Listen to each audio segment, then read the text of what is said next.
I've already been introduced, but again, my name is Gregory Williams and the president of Gregory Ramon Design Studio. I've been working for over 18 years. Really, I started out in healthcare architecture at a larger firm. There's about 140 people there.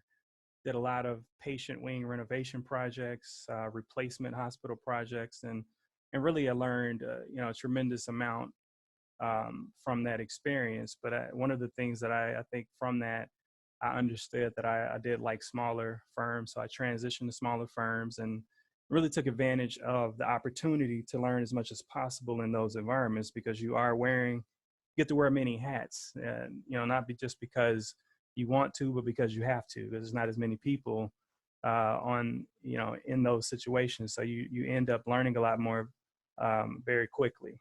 And I think those are some of the things that I've always been drawn to. Uh, I briefly mentioned, on the slide there, talk about building information modeling again. And again, it's just embedded into our workflow. And I think one of the things when we think about for residential construction, you can really benefit from using this software, because one of the things that's critical is really understanding quantities and understanding with a lot of the older projects that we work on. When I say older, I mean like the existing buildings. Sometimes you have tight spaces that you need to really understand how is certain equipment going to fit in there, and you can use that three-dimensional software to really figure out and know it before it ever gets constructed.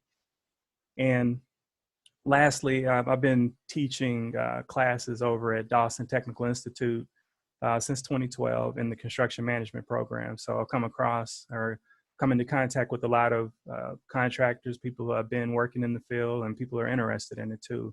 So it's one of those things that's all related.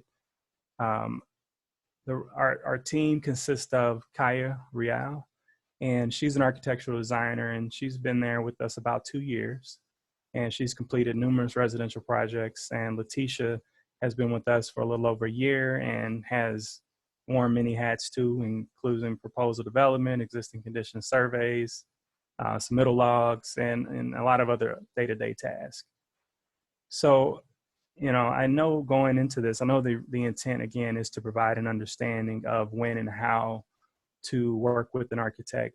But I think, again, in order to really talk about the when and the how, it's important to answer the question, what does an architect do?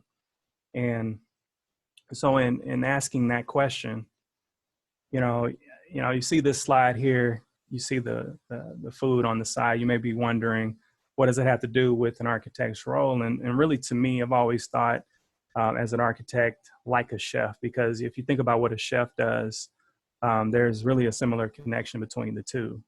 Because a chef is taking, many dissimilar ingredients or spices, which by themselves alone don't necessarily work well. You wouldn't just eat a teaspoon of salt and pepper by themselves. But if you combine those, a chef kind of combines that in a way that creates something that tastes good. And so if we think about an architect in the same way, we're taking the project goals, the ideas, budget, the needs and wants of the project, your code requirements, any site constraints, functional and aesthetic requirements that may be out there, to create a project which becomes the balance of all of those different inputs.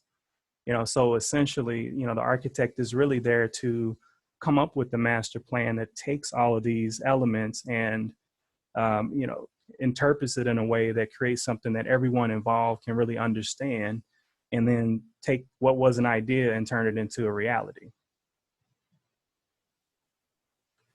So, in talking about what we do, what does it take to become an architect? I think that's also something important just to look at for a second. So, all 50 states in the US and, the other jurisdictions as well, they have an architecture board that regulates the practice of architecture within that state.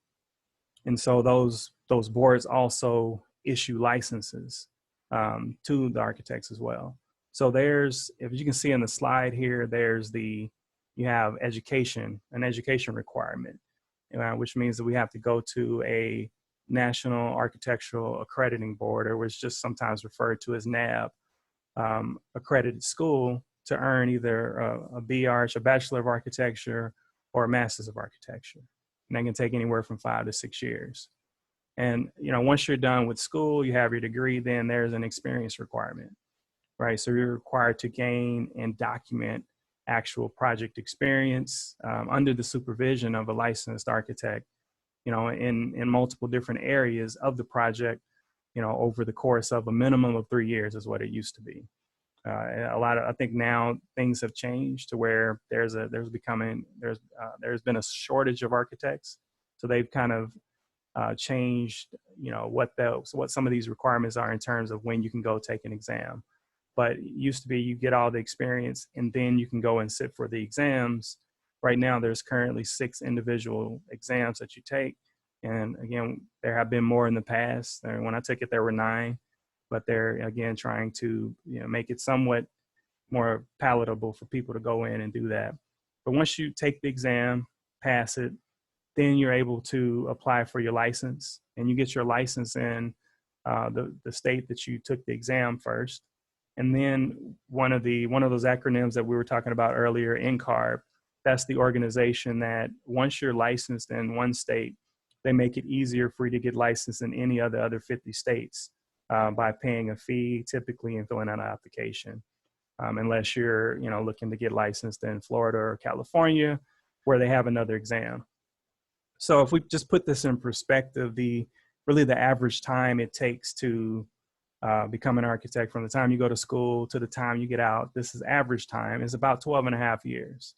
So it's almost like going to, become a doctor in a way. It's, you think of architects as almost like building doctors, because there's a lot of effort that goes into getting the license. So, just as a comparison, just so we can talk about, reasons why you want to bring architects on board. I do want to just, bring up the information about what does it take to become a general contractor. And really let me preface this by saying that these are just the requirements for the city of Chicago. If you look on the Department of Buildings website, you can find the same information. All other states and even, villages and other jurisdictions may have different criteria for, obtaining a general contractor license. But, and typically all of the trades do have to take some type of trade licensing exam, so there is some assurance that they are going to be experienced in what they do, because you have to go through an examination process for trades. So mechanical, electrical, plumbing, your HVAC, those are specialty things. But in terms of, what does it take to become a GC, really there's three main things. And this is right off of the city site per Continental Testing Services. That's the company that regulates this. So basically there is an application that you can download and complete. And the GC, if we're thinking about residential, a GC selects their project value, meaning there's a certain class level. Typically for a lot of residential projects, Class E is the one that people will choose, because the ceiling on the Class E, Classification E, license is $500,000. So with a lot of the residential projects going on in the city, rehabbing bungalows, they're not going to exceed that amount. So, a lot of people will choose that one. And the license fee for that is $300. The next item is you have to purchase insurance coverage, the general liability coverage, workers' comp. Those different costs are also required before they will issue you a license.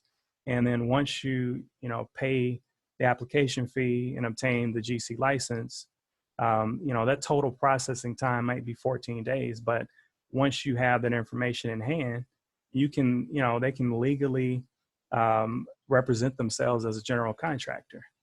And there is no experience requirement. But this is all, again, based on criteria in Chicago. So, really, again, the point of bringing this information up is just to really drive home, why you would really want to work with an architect on a project. Because I think, one of the things we have to think about as well is, when would you want to work with an architect too? Because again, there's a level of experience that comes with architects joining the project. So, a lot of times when you start a project, many times people may go to a general contractor to start the conversation. but really, you know, and that's fine. You can talk to them, but I think one of the things that I want to just, you know, put the point out there is you also want to make sure that you bring the architect in at the beginning as well, because you know, there are so many other, you know, implications that may not be known or may not be a given when you just start by talking to a general contractor. Because as we just saw, you know, someone can have no experience in construction, get a license, and then represent themselves as a GC, but not really have an understanding of what the code implications are to certain ideas or design decisions that you may have up front when you discuss a project with the GC. Therefore, you could get a number that really doesn't align with what the actual requirements for that project are. So again, before, you know, really before you make any major decisions about the project, it's a good idea to bring the architect on and start discussions from that point. Now, you know, for example, you know, everyone may not be aware of code implications to adding additional bathrooms or wet bars or kitchens to an existing home. You know, this is something that we see quite a bit. And, you know, a lot of times in older properties, that incoming water line size isn't sufficient. It may be 3/4 of an inch in diameter, where, you know, with the additional fixtures that you're adding, bathrooms, you know, Jack and Jill baths, it may require that incoming water line size to be you know, 1.25 inches. And that's a cost implication that that you may not have considered, which, you know, on projects that we worked on, that could be anywhere from additional 12,000 to 20,000, really depending on how far away you are from the main, how long they have to run the line, how much of the street outside they have to tear up to get to it, and then the repair of the street after all that's done. So these are, you know, that's just one code implication item that, you know, it's a good idea to have these discussions up front. So at least you can, you know, better make sure you understand what your actual goals are based on the budget that you have in place. You know, so again, this is same points that we had earlier when talking about what does an architect do, but an architect can, these are things that an architect can really help you with, right? Numerous project decisions based on initial goals and really the aspirations for the project. And I think that's in the planning stages is really where you line up and figure out, okay, what are we actually going to do based on the realistic budget that we have for this project? And I think that's really important too. An important point is helping you define your realistic budget, because, you know, anything can be done on a project. I always tell people that you can do anything.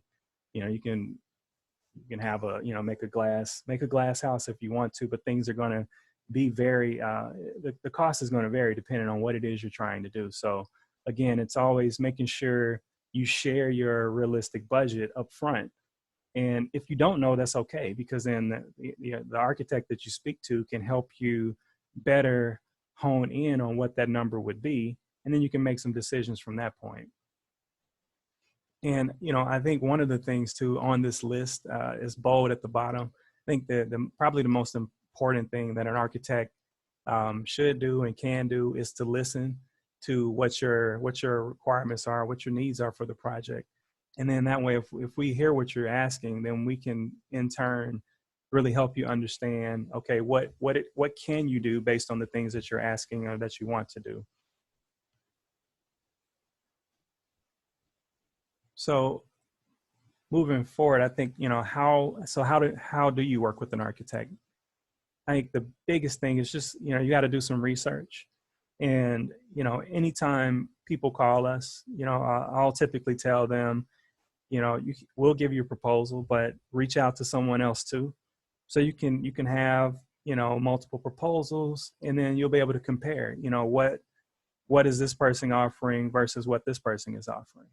You know, and that's always, you know, I think one of the bigger things that people really want to make sure they do, because if you haven't worked with an architect before and you only get one proposal, then you don't really know what to expect from you know, a scope of services, as well as what the cost might be. And, you know, the second one is get recommendations. You know, you can always speak to people, you know, who have worked with architects. You can go on different websites. Like earlier I mentioned the AIA, they have a website. You can go there and search different architects there. But, a lot of times, look around, see what projects are going on in the area that you live in around. If you see any residential projects going up, see if there's a sign. Sometimes people have signs out in yards to say who's doing the work on that one. That's another way to locate architects. But I think it's important to really do the research on an architect, because again, you're essentially, whenever you do decide to work on a project, you're establishing a relationship that you may have for depending on how complex the project is, how much work is involved. You could be on the project for 2, 3, 4 months, and then even during construction, you probably have some interactions with the architect. So it's important to research, and then conduct some interviews with them too. Just talk to them. Do a phone call or in person, just so you can really get an understanding of who you're going to be working with too. So as you're comfortable with working with the person, and later on, if you've established that relationship, then you don't really have to worry about any issues related to necessarily getting along with the person right after you sign the contract. So I think, like I said, the most important question that people this is the first thing that most people will ask before they ask about what are you going to provide, how do you work, what am I going to get? It's like, how much, what does it cost? And again, it's understandable. You're spending money, hard-earned money on something. And I think the thing with architectural, drawings, construction drawings is that the difference between that and other things, it's not necessarily tangible. You can't go to the store and find it on a shelf and there's a price for it right there.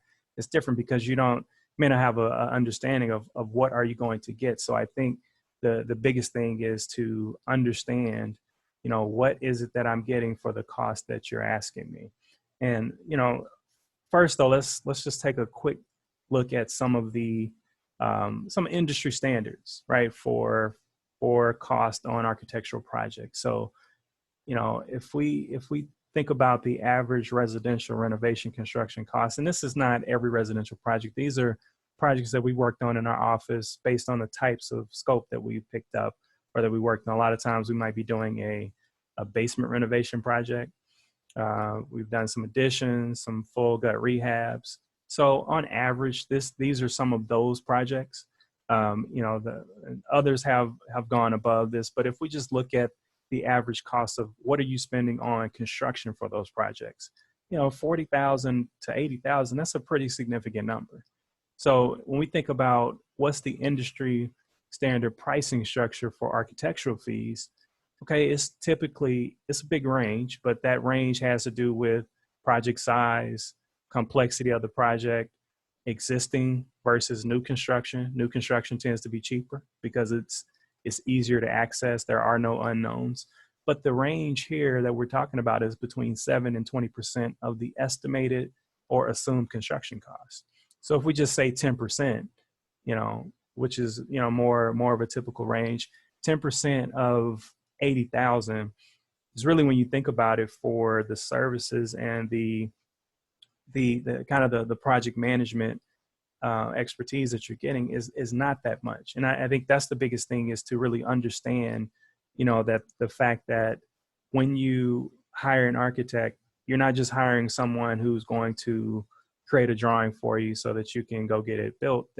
You're hiring someone who has, a level of experience that's, that they're going to be able to help manage the project, help to organize the information about the project into the drawing so that you have a constructible set of documents. They're also going to help you with developing and understanding what the cost would be, because a lot of times the architects they can help you with developing a cost estimate for the project. And again, even when you have the drawings, once you have the drawings, even if they've helped you develop cost estimates, it's still a good idea to put those drawings out to different contractors so you can get some bids from those GCs to really understand what the actual cost will be. But the point of the architects helping you with that initial cost estimating exercise is to help you understand the budget, the potential budget for the project. And typically, the reason why you want to do that is always, always, for one, you always want to bid off of the drawings, because a lot of times if you have a GC walk the space with you before you have any drawings completed, and one, the drawings provide specification or specificity, so you'll know what types of materials are you talking about, what's the finish level of items, if you have interior finishing in the project, what is the true scope of work. Sometimes when you just walk a building, you may not be thinking about all the other implications to a design decision. So I think the drawings really help to visually quantify that information for you, so that it makes it easier to understand what the actual scope is, and therefore allowing the contractors who receive those drawings to bid those drawings properly.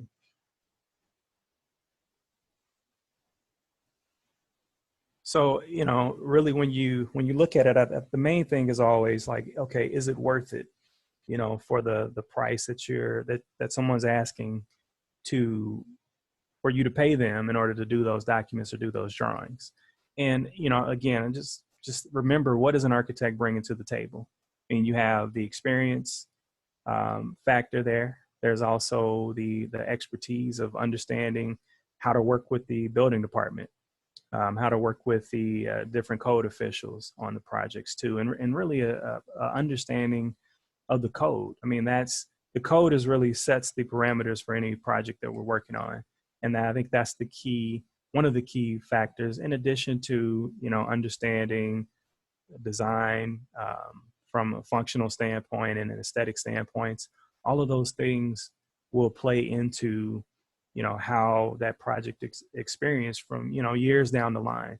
Again, it's, you think if you put that in terms of life cycle cost, that initial cost that you pay the architect to develop the project for you, and let's say if it's a house that you're buying to live in, you're there for 20 years, you divide that out over 20 years, that's nothing for the services that you're getting and the value that you've gained from actually having someone who's studied and practiced for a number of years to be able to pull together, like I said, all these dissimilar elements to make a product or something that you're comfortable with being in the space, or where you just enjoy being there on a regular basis.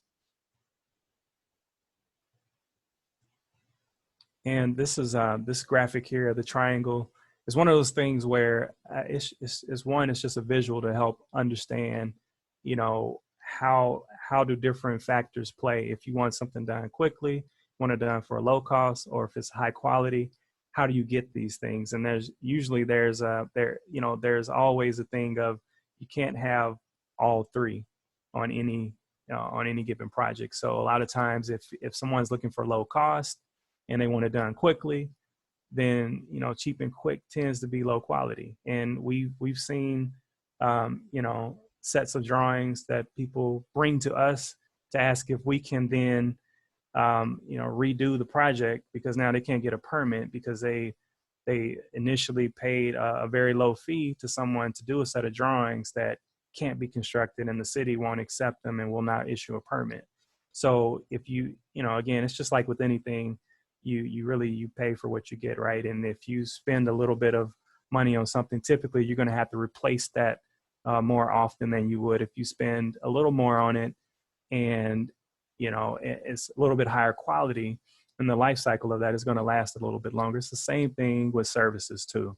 And again, if we look at the fast and good orange triangle, typically fast and good is going to be expensive, but there's a medium in there too, because you can have high quality and you can have a good project, but sometimes it may not be able to get put together in a week. Maybe it's going to take 3 weeks to pull it together, because again, there's other information that's going into that document set that we want to make sure that it's thorough, that everyone that picks it up, the city officials, can look at it and say, okay, we checked this off. We know they at least have the minimum, they covered the minimum requirements. And that's the other thing too, just to throw out, there's a code, the building code is just asking for the minimum requirements to be met.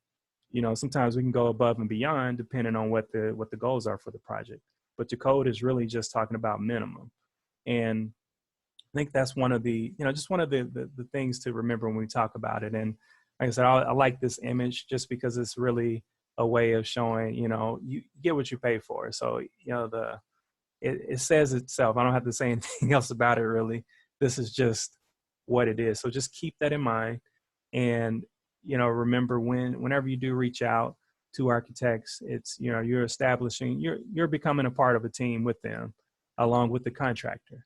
And again, I know I have the slides talking about what does it take to become each, but the best projects in my experience have been those where everybody is brought in at the beginning, where if you know a GC that you want to have on the project, bring them on at the beginning, bring the architect on, so they can all sit down and talk about the project.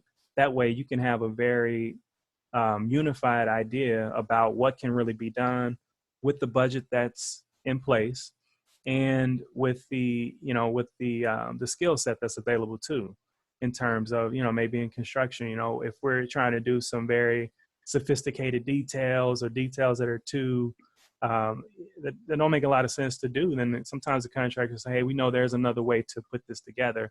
So I think those are best when you have everyone at the table at the same time.